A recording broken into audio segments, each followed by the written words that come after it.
Greetings and welcome to me and Taro.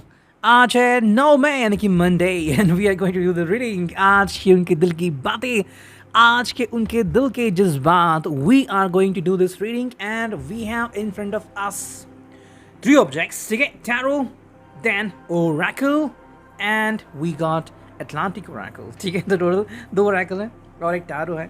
हम करने वाले इन तीनों के साथ reading and it's gonna be awesome. अब डिपेंड करता है कि देखो जो रीडिंग है वो वाइस वर्सा भी हो सकती है। You know the cards connected to them could connect to you as well. तो जो भी आपको लगता है कि भाई दिस रेजोनेट्स टू मी, आपको मैच लगता है, you can connect it with them with you as well, ठीक है। So let's start. सबसे पहले हम देखते हैं कि टैरो से हमें क्या रीडिंग मिलती है। चलो करते हैं हम कार्ड्स की शफलिंग। आगे चलो देखते हैं हमें यहाँ से क्या कार्ड्स मिलते हैं, ठीक है। Okay here we go. 9 मई के लिए है ये reading, okay. And we are going to do this reading faster. Okay चलो ये सारे कार्ड्स आ गए और देखते हैं कौन से कार्ड्स आते हैं हमें, ठीक है। सो 9 मई के लिए कुछ रीडिंग्स आती हैं, ठीक है। दिस एंड बस अभी हम एक दो कार्ड्स और चाहिए, ठीक है। चलो एक दो के बजाय 4 कार्ड्स आ गए मेरी तरफ से, yes. So we are doing the reading based on these cards, ठीक है। देखता हूँ सब कार्ड्स सही है क्या, स्ट्रेट है क्या, यस। कार्ड्स अभी स्ट्रेट है, सही है, ठीक है। So let's connect with the cards, okay. I hope you could see the card as well. थोड़ा सा मैं यहाँ पे लाइटिंग कम करता हूँ।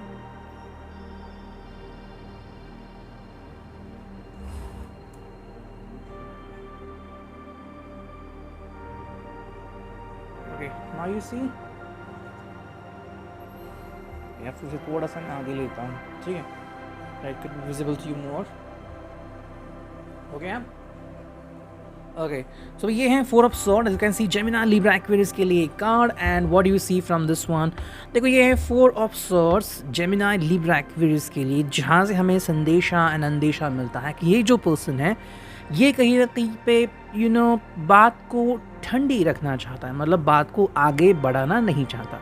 तो अगर कहीं पे वार्तालाप होके अगर दोनों के दिल में कड़वाहट पैदा होने वाली है या फिर कुछ समस्या का निराकरण नहीं हो रहा है और समस्या सिर्फ बढ़ती ही चले जाने वाली है, तो बढ़ने से ज़्यादा ये पर्सन इस बात को वहीं पे रोकने की कोशिश कर सकता है, ठीक है। That's all about the 4 of swords. कि ज़्यादा मुझे इस बात को खींचना नहीं है भाई, किसी के भी ज़िंदगी में इश्यूज हो सकते हैं लेकिन अब इस इशू को और बढ़ाना नहीं है। तो मे बी ये पर्सन जो है वो उस बात को वहीं पे रखना चाहता है।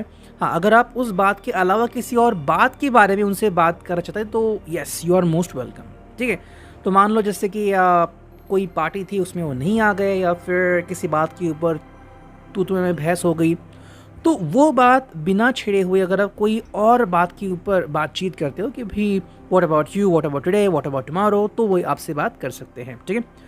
तो जिनसे भी इनका मन दुखा है आपको वो बात छेड़नी नहीं है। अब जैसे मैंने कहा ये आपसे भी रेजोनेट कर सकता है, आप भी नहीं चाहते शायद कि वो उस बात के बारे में बात करें, ठीक है। Next is 2 of wands, Aries, Leo, Sag. भाई यहाँ पे जो कनेक्शन बनता है वो ये है दिल का। आई थिंक इतना सब कुछ होने के बावजूद आप इस पर्सन को नहीं भूले हो। हालांकि कुछ बातें ऐसे भी बन रही हैं यहाँ पे कि you are connected with your past as well. अगर कोई आपका लवर था या फिर इस पर्सन का कोई लवर था जिसको वो कनेक्टेड था एंड अब वो अभी भी वो अगर उनके दिल में है कहीं पे, कि मान लीजिए अगर वो कहीं भी कभी भी आता है तो वो उनसे ज़रूर जुड़ जाएंगे, बातें करेंगे। हाँ, उनके साथ आगे बढ़ेंगे या नहीं वो तो बहुत बड़ा सवाल हो सकता है, लेकिन अगर वो उनसे मिले तो ये उनको गले लगा सकते हैं, उनसे बातचीत कर सकते हैं, इतना तो शायद वो कर ही सकते हैं। तो यहाँ पे बात आती है कि भाई कौन है जो एक्चुअली में इनके इतने करीब है, ठीक है। तो अब या तो ये आपका एक्स बन चुका है एंड बिकॉज ऑफ दैट ये अपने पहले के शायद लवर के बारे में सोच रहे हैं, या फिर this person is trying to connect with you जब आप रिलेशनशिप में हो इस पर्सन के। और ये कह रहे हैं कि चाहे हमारे बीच में कितनी भी दूरियां क्यों ना आ जाएं, मैं और आप हमेशा एक जोड़ी बने रहेंगे and we will have love each other. हम दोनों हमेशा एक दूसरे को प्यार करते रहेंगे, उसमें कोई भी कमी नहीं आएगी। That's wonderful thing. Temperance secretaries का कार्ड जो कि बहुत ही वंडरफुल है। भाई सेक्रेटरीज में क्या समझ में आता है कि भाई टेम्परेंस यानी कि भाई शांति से लो चीज़ों को एंड आगे बढ़ते रहो, एक जगह पे रुकना नहीं है। सो अगर आपको लगा है कि ये पर्सन आपको डांटेगा और कहेगा भी अब I will not come back in your life ever again, बिल्कुल नहीं, ऐसा नहीं होने वाला। ये पर्सन कहेगा भाई ठीक है भाई, गड़बड़ हो गई, मैंने भी थोड़ी गड़बड़ कर दी, आपने भी गड़बड़ कर दी, लेकिन अब उस बात को हम कभी भी बोलेंगे नहीं। ओके जैसे कि कभी होता है ना कि मान लो किसी ने कहा होगा कि भाई अरे गाड़ी के टायर चेक कर लो, या फिर जरा किसी को साथ में ले लगता कि नहीं भाई कुछ नहीं होगा, और गाड़ी बंद पड़ गई, फिर कैसे तो अपने स्टार्ट कर दिया। आप कहते हैं ना कि भाई किसी को बताना नहीं इसके बारे में, वरना सब लोग हंसेंगे, राइट। तो वो जैसी बात है, बिल्कुल वही है कि टेम्परेंस का मतलब है कि जो हुआ भूल जाओ, उसको ज़्यादा आगे मत खींच लो, हमें आगे बढ़ते रहना है। टेम्परेंस का कार्ड आ गया ये, ठीक है। सेकेंड जो कार्ड है वो है the magician. As you can see magician में हमें क्या देखने को मिल रहा है, यहाँ पे हमें देखने को मिल रहा है प्यार, ठीक है। There is love totally, and love यहाँ पे काफ़ी इंपॉर्टेंट है। ये पर्सन चाहता है कि आप इस बात को समझें एंड अंडरस्टैंड करें कि इस पर्सन के लिए प्यार सिर्फ एक दिखावा नहीं है, बल्कि वो किस तरह से प्यार के साथ पेश आता है वो काफ़ी इंपॉर्टेंट है।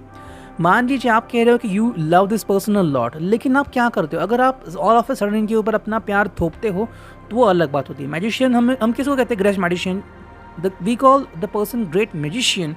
जब वो पर्सन आपके सामने आपके बिना पल के झपकते ही कोई ऐसी चीज़ पेश करते जिसकी आपको उम्मीद ना हो, राइट। मतलब कि भाई एक्सपेक्टिंग अनएक्सपेक्टेड। तो वैसे ही अगर आप इतना सारा प्यार उनको करते हो तो वो प्यार इनके सामने इतने जल्दी आ सकता है और आता है कि वो समझ नहीं पाते, उसे हम कह सकते हैं ट्रू लव। अगर वो कहीं पे मिसिंग है या फिर आप उनके ऊपर गुस्सा है और वो प्यार नहीं झलक रहा है, तो थोड़ी ना थोड़ी प्रॉब्लम तो ज़रूर आएगी, इसकी तरफ से भी आएगी और आपकी तरफ से भी आ सकती है, ठीक है। सेकेंड जो कार्ड है nine of wands. As you can see भी patience is very important over here. यहाँ पे सेक्सुअल कम्युनिकेशन भी आ रहा है। अगर सेक्सुअल कम्युनिकेशन नहीं हो रहा है, रोमांटिक कॉन्वर्सेशन नहीं हो रहा है, या फिर आपने एक दूसरे को कोई पिक्स नहीं भेजे, जैसे आप हर रोज़ डेली मैसेज करते हो कि भाई good morning and good afternoon या गुड इवनिंग, गुड नाइट वगैरह वगैरह, या फिर शेयरिंग द किसेस, अगर ऐसी बात नहीं हुई है तो यहाँ पे थोड़ी सी जो पर्सन है वो थोड़ा परवाह करने लगा है कि ऐसी क्या बात है कि अभी आप वो बातें शेयर नहीं कर रहे हो, क्या आप दुखी हो या फिर आपको इनकी कोई बात कड़वी लगी है, इसके बारे में ज़्यादा वो सोच रहे हैं। नेक्स्ट जो कार्ड हमें यहाँ पे दिख रहा है वो है टू ऑफ सोर्ड्स। तो यहाँ पे दोनों तरफ की एनर्जी में दिख रही है, दैट इज़ दोनों तरफ फायरी पैशन है, ठीक है। हालांकि एयर साइन मतलब क्या होता है, देखो जैसे कि अगर जहाँ पे भी आग फैली है तो हवा उसको फैलाती है। अगर हवा ने चाहा तो राइट में जाएगी और अगर हवा ने चाहा तो लेफ्ट को भी जा सकती है। फर्स्ट लाइकवाइज यहाँ पे हम देख सकते हैं कि समवेयर आपके भी इमोशंस जो हैं वो इनके साथ इंटरेक्ट करते हैं, ठीक है। अगर आपके इमोशंस सही से इंटरेक्ट हुए the person will be amused, और अगर इंटरेक्शन गलत तरीके से हुआ the person will be annoyed, ठीक है। तो हम यहाँ पे देख सकते हैं नेक्स्ट कार्ड है king of coins. As you can see ये पर्सन एक्चुअली बहुत ही सब्टल भाव में है, या फिर जैसे हम कहते हैं ना कि बहुत ही स्थिर भाव में, ठीक है। ना तो इसका कोई किसी कारण से अफेक्ट हो रहा है ये, ठीक है। आप चाहे इनके सामने रो रहे हो या फिर आप बहुत ही खुश हो, अगर आपने कहा कि भाई without you I can also be happy and without you I am also sad, उनसे इनको कोई फ़र्क नहीं पड़ता। ये पर्सन अपनी ज़िंदगी ऐसे जी रहा है कि जैसे मानो मुझे किसी से कोई फ़र्क नहीं पड़ना चाहिए। ये आई थिंक वही मान रहे हैं कि हर एक के पास अपने अपने चॉइसेस हैं। अगर आपने चाहा तो आप बहुत सुकून से जी सकते हो, और अगर आपने चाहा तो बहुत गरीबी से एंड बहुत दुखी होकर भी जी सकते हो, ठीक है। एट द एंड आप कैसे जियोगे वो आपके ऊपर डिपेंड है। अगर एग्जांपल लेना है तो मान लो जैसे कि मुंबई सिटी ले लो, वहाँ पे कितने सारे एक्ट्रेस हैं या फिर कितने सारे बिलियनर्स हैं। देखने में जो लगता है कि उनके हमेशा जो फोटोज़ आते हैं या फिर जो हम उनके वीडियो देखते हैं बहुत ही पॉपुलर वीडियोज़ हैं, कितने खुश हैं। मौके तो ज़रूर आएंगे जहाँ पे वो दुखी होते हैं, कितने लोग उनको सैड में देखते हैं, लेकिन केस में लोग सैड नहीं होते। कई सारे जो एक्ट्रेस हैं उनकी जो सैड कहानी आती हैं कि किस तरह से वो गुजर गई वगैरह, तो उस वक्त उनके साथ कौन था, राइट। तो वही बात है कि आपके पास चॉइसेस है ज़िंदगी कैसे जीनी है, चाहे तो दिल खोल के जियो या फिर दिल बंद करके, वो आपके ऊपर डिपेंड है। नेक्स्ट कार्ड हुए three of wands. As you can see भाई ये है कि भाई कहीं ना कहीं मुझे किनारे पे जाना ही है। आई थिंक ये दोनों की चाह हो सकती है, या तो आप दोनों एक दूसरे के साथ किनारे लगना चाहते हो। हालांकि अगर किसी को अब तक किनारा दिखा ना हो because of the wrong choices you have made, ठीक है। अगर आपने गलत चॉइसेस मेड की, देखो किसी गलत व्यक्ति को चुनना है कोई गलत ये नहीं होता, लेकिन गलत व्यक्ति को चुनने के बाद भी किनारे कैसे लगना है ये काफ़ी इंपॉर्टेंट होता है। कई बार हम ज़िंदगी में हमारी दिशा भूल जाते हैं। Okay, and just like Swami Vivekananda said, it is very bad. हमें हमारी दिशा हमेशा मालूम होनी चाहिए कि हमें कहाँ जाना है, कब जाना है, कैसे जाना है, तब हम तीर पे जा सकते हो, right. So you are going to get to the beach, so that is the very important thing over here, कि या तो कोई पर्सन धीरे धीरे अपनी किनारे की तरफ बढ़ रहा है, या फिर किसी का जो डायरेक्शन है वो मिसजज हो चुका है। नेक्स्ट कार्ड है यहाँ पे, वो है द टावर। बाप रे, ये बार बार लगातार आ रहा है रीडिंग में। आई थिंक चौथे या कितनी बार ये आ गया है रीडिंग में। पर टावर का मतलब ये है कि फेस द रियलिटी, इसे हम आज ब्रूटल रियलिटी कहेंगे, सच्ची लेकिन खतरनाक रियलिटी। भाई कई बार लोग एक चीज़ को एक्सेप्ट करने से डरते हैं। ओके, मुझे एक अभी एग्जाम्पल याद आया, आई डोंट नो कितने लोग इससे कनेक्ट हो पाएंगे, लेकिन एक मैंने फिल्म देखी थी बहुत पुरानी, आई थिंक 2-4 साल पहले, और उसमें ऐसा एक मोमेंट था कि उसका एक्सीडेंट होता है एक हीरो का, एंड वो कहता है कि डॉक्टर साहब व्हाट अबाउट मी, एंड फिर उसे एहसास होता है, वो अपने पैर के ऊपर से चद्दर हटाता है, कहता है कि व्हाट अबाउट माई फीट, मेरे पैर कहाँ गए। रियलिटी, इंसान बच तो गया लेकिन पैर चले गए। तो इंसान बच तो गया, ज़िंदगी बच गई, लेकिन चलने की आज़ादी चली गई, राइट। टावर में यही होता है, आपने जो बड़ी मुश्किल से टावर बनाया है या फिर अपनी ज़िंदगी बनाई है, रिश्ता बनाया है, ऐसे कई सारे कपल आपको मिलेंगे, 10-10, 20-20 साल की लाइफ है, मैरिज लाइफ है, रिलेशनशिप है, वो टूट जाती है, ठीक है। हाँ, कुछ आपको मिलेगा और कुछ बहुत सारा आपसे छिन भी जाएगा। वही है एहसास, जिसे कहते हैं टावर का कार्ड। ये एक ऐसा एहसास होता है कि जो हर एक पर्सन की ज़िंदगी में आता ही है, आएगा ही, चाहे आप कितनी भी इससे कोशिश कर लो इससे दूर होने की। बस हाँ, फ़र्क इतना पड़ता है कि कुछ लोग इस टावर को बिल्कुल भी नहीं अहमियत देते, कहते हैं कि भाई ये तो ज़िंदगी का एक हिस्सा है, जैसे कि भाई कोई गुजर गया, ठीक है भाई, ज़िंदगी थी, वो गुजर गए, दैट्स इट। लेकिन कोई कोई पर्सन अंदर से टूट जाता है, ये वही है। तो अब कोई टूटता है या कोई उसको एक्सेप्ट करता है, just the way it is, ये हर एक के ऊपर डिपेंड है। Next we got 3 of coins. भाई यहाँ पे जजमेंटल कार्ड मेरे हिसाब से आ रहा है कि क्या कोई करता है, जैसे कि अगर ठीक है आपको लगा कि भाई आपको किसी ने चीट किया, फिर आप ज़िंदगी में अटक चुके, अब आप क्या करोगे, अपने फ्रेंड के साथ जाकर ज़िंदगी बिताओगे या फिर अकेले गुमसुम रहोगे, ये आपकी चॉइस है, ठीक है। नेक्स्ट जो कार्ड आ गया है वो है the hanged woman, actually reverse card आ गया था। भी हैंग्ड वुमन का मतलब कि चॉइस नहीं कर पाना, और क्योंकि रिवर्स कार्ड आ गया था, आई थिंक आपने चॉइस बना ली है। Yes, you have made the choice. हाँ देखो, वो आप प्रॉब्लम पता है क्या होता है कि कोई पर्सन जब कहता है कि मैंने तो चॉइस बना ली है, लेकिन मेरे उस चॉइस से उस पर्सन को क्या फील होगा। ओके देखो, आपकी ज़िंदगी अमूल्य है, पहले अपनी तरफ ध्यान दो। दूसरा पर्सन क्या करेगा क्या नहीं, उसको क्या महसूस होगा, उसकी चिंता आप मत करो। तो यहाँ पे डिफरेंस अंडरस्टैंड होनी चाहिए आपको, ठीक है। You are not a god, and आप बस उनके हित चिंतक हो सकते हो, लेकिन आपको इससे आगे बढ़ना नहीं है, ठीक है। And finale card the wheel of Fortune, I think ये कल स्टार्ट में आ गया था, आज एंड में आ चुका है। बहुत ही खूबसूरत रीडिंग चल रही है। But the wheel of Fortune का मतलब है कि जो फेट है वो बदलता रहता है, आप इसे रोक नहीं सकते।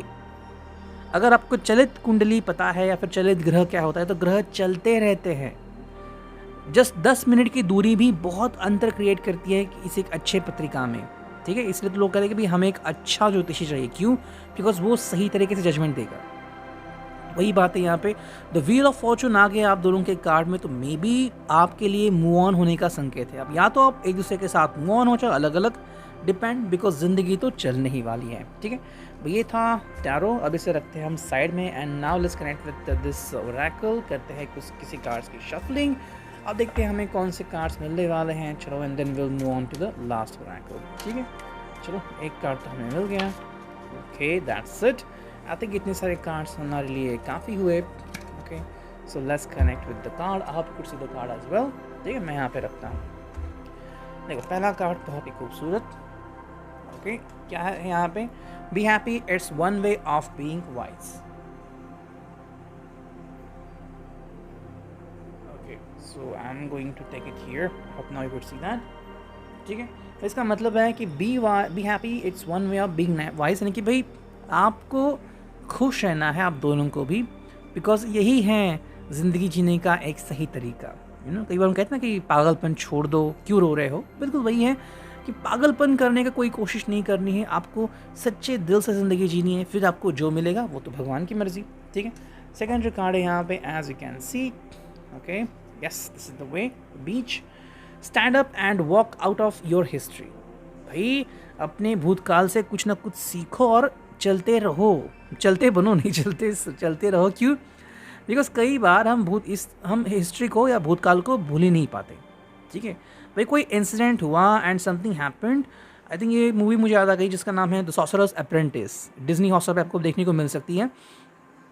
उसमें दिखाया है कि एक छोटा बच्चा था, वो एक्चुअली मर्लिन का शिष्य, मतलब एक वंशज होता है. ठीक है, तो वो मिल जाता है एक सॉर्सरर को जिसके डेस्टिनी में होता है कि बहुत बड़ा बनना. लेकिन ये वहाँ पे 2 सॉर्सरर से मिलता है, जादूगरों से. वहाँ पे उनकी फ़ाइट होती है. वो एक बॉक्स में बंद होते हैं या फिर एक वास में, एंड ये लड़के के ऊपर बॉटल में से पानी गिरता है. सबको लगता है कि कुछ अलग ही हो गया इसके साथ.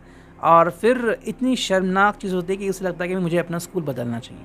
ठीक है, बट हिस्ट्री रिपीट होती है. वो वापस से उस जादूगर को मिलता है, फिर कैसे वो बदल चुका है वगैरह वगैरह. तो stand up and walk out of your history से कुछ सीखो और आगे बढ़ते रहो. वहीं पे रुकना व्यर्थ वाली बात है. ठीक है, next card as you can see भी बहुत ही खूबसूरत नज़ारा of the night. What you think, what are you waiting for. आप क्यों रुके हो और किसके लिए रुके हो, ये यहाँ पे बात आती है.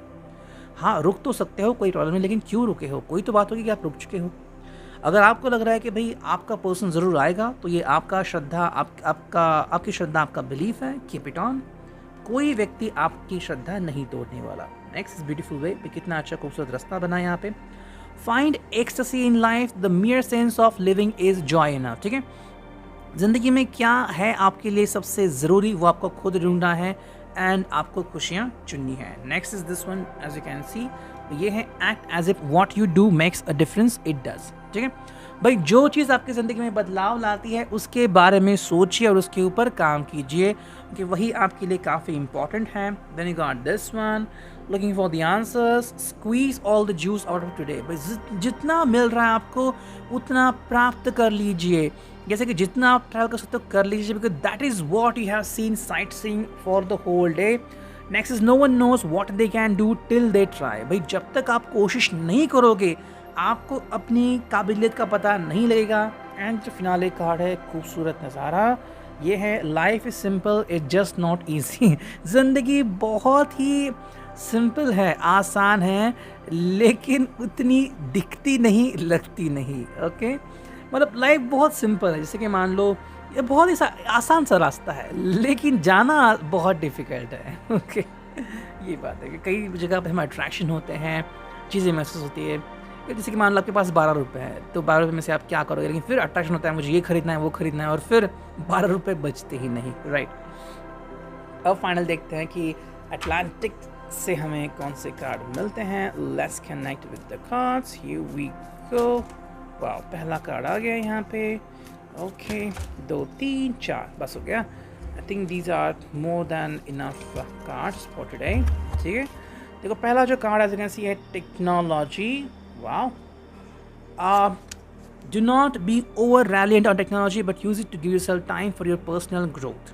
ठीक है, इसका अल्टरनेटिव मीनिंग क्या है कि आपकी ज़िंदगी में और भी कई सारी मौके हैं जो आपको यूटिलाइज़ करने हैं. मतलब ये है कि कई बार क्या होता है ना कि हम टेक्नोलॉजी का इस्तेमाल करके अपने अस्तित्व को भूल जाते हो. मान लो किसी आपने उनका कोई फ़ोटो देखा, शायद वो फोटोशॉप किया हो, या फिर कोई मैसेज पढ़ा वो आधा मैसेज हो, या फिर कोई रिकॉर्डिंग सुनी वो शायद आधी रिकॉर्डिंग हो, और अपने उसके ऊपर बिलीव कर दिया. पहले क्रिस्टल क्लियर कर दो कि क्या आप इसको रियल लाइफ एविडेंस के साथ जोड़ सकते हो या नहीं. यूं ही हवा में तीर मत चलाओ. Divine essence as you can see, यहाँ पे आपको दिख रहा है डिवाइन एसेंस. ओके, तो इनोसेंस यहाँ पे इस कार्ड का मतलब है कि आप रिटर्न कर रहे हो, क्या बेसिक्स को रिटर्न कर रहे हो, एंड एग्जामिन करो, पढ़ाई करो कि कौन आप सच में हो. ठीक है, इनोसेंस आप में कहाँ पे है, गाइडेंस आपको बहुत ज़रूरी है. You're true, be true to yourself. अगर आप अपने से ही झूठ बोल रहे हैं, जैसे मान लो आपको पता है कि शायद किसी ने आपके साथ धोखा किया और फिर भी नहीं वो सब मेरे साथ अच्छे हैं, तो क्या वो अच्छे हैं या बस आपका एक छलावा है, दिखावा है, आपको खुद तय करना होगा. Materialisation as you can see, भाई इसका मीनिंग है focus on your vision and make it happen. भाई जो आपको लग रहा है ना सही, उसके पीछे भागो. ठीक है, बाकी लोग क्या कहते हैं उसके पीछे आपको भागने की ज़रूरत नहीं है. ओके, मे भी एक बड़ी मूवी है जिसको बहुत पॉपुलर किया है लोगों ने, लेकिन अगर आपको नहीं लग रहा वो मूवी इतनी पॉपुलर है, वो मूवी आपके लिए सही, तो don't watch it. Depends on you. तो ये है आपका मटेरियलाइजेशन. नेक्स्ट जो कार्ड है वो है blessing. As you can see, blessing का मतलब क्या आता है यहाँ पे, use your power to light up the world. ज़िंदगी आपके भरोसे आपको जीनी है, भगवान की कृपा आपके ऊपर बनी रहेगी, लेकिन उसके पहले आपको कोशिश करते रहनी है, ब्लेसिंग्स प्राप्त करनी है। एंड जो फिनाले कार्ड है वो है high priest. As you can see, lead with strength and wisdom. भाई स्ट्रेंथ और विजडम आपके अंदर है, उसे पाइए, वो कहीं भी चली नहीं गई है, वो आपके अंदर ही है। Find it and win your heart. Is reading, I hope it will resonate.